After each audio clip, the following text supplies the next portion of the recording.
everyone, I'm Vivian. I'm the Senior Counselor of Seoul AG and Migration.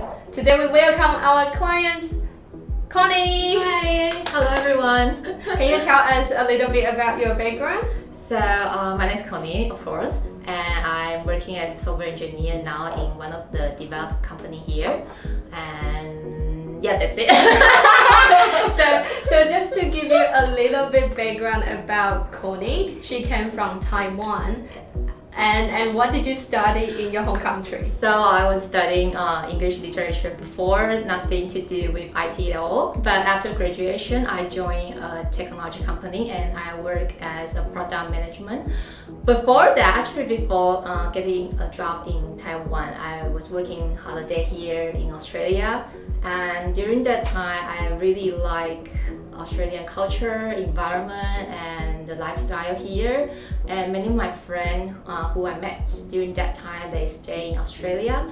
They become a permanent residents and begin their new life here. And as I talk with them more, I start to think about the option to coming back to Australia and staying here. That's why I come here and apply for IT.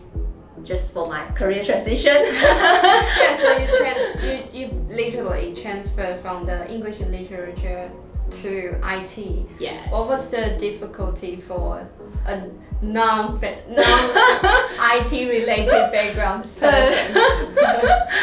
I think what I get from studying English literature, of course, is my English level is good enough to understanding lots of different things here, because when you study IT, you think you don't need to read a lot or write a lot of paper, but actually not.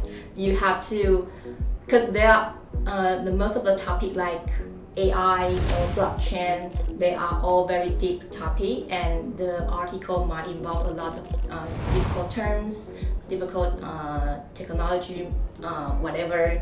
So actually, my background from English literature gave me a lot of benefit to understand the contents. So, Connie, which university did you go to?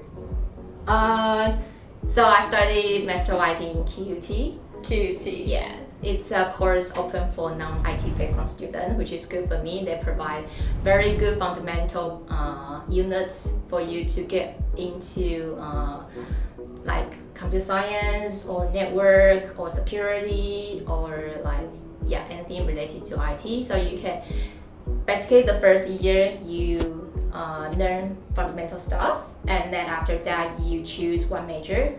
For example, my major is computer science. So you, based on your major, you choose the unit that suit for your major and your future career. So there are a lot of different opportunities that you can do to study computer science or even IT. Yeah, it's very inspiring. So after you graduated from QUT, how did you find your current position as a software engineer? Yeah, that's a very tough journey, I would say, because at the time I graduated, it is the time of COVID. So COVID hits Australia, and then basically all the state get into lockdown, and then lots of companies just cut the resources, and they don't want to recruit any new people because there's no need to. So I spent probably a year to find my current position. And I'm very lucky actually, because I was working in one of my friend's company. She works for a startup, and I would start as an internship position, and then I became a part-time engineer.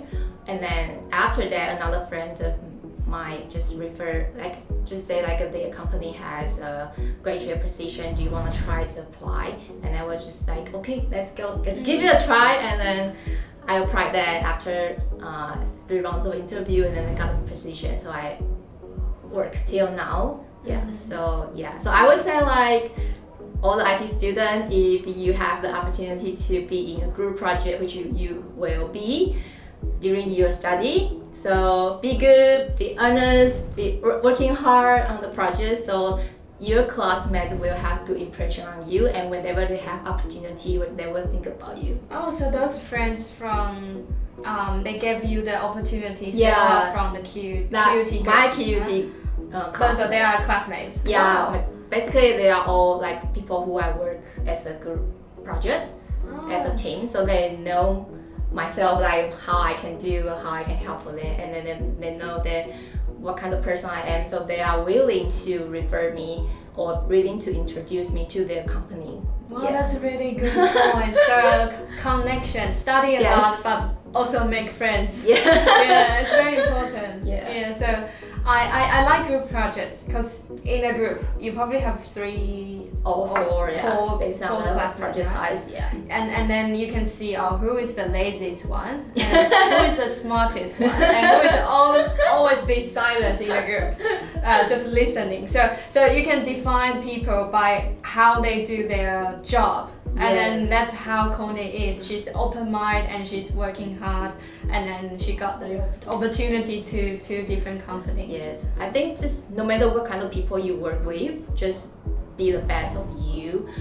Just like do whatever you can to get the best out of the report, out of the result of the study. Yeah. The thing that you learn from school is like you know how to adjust it. You know where you can look for resources.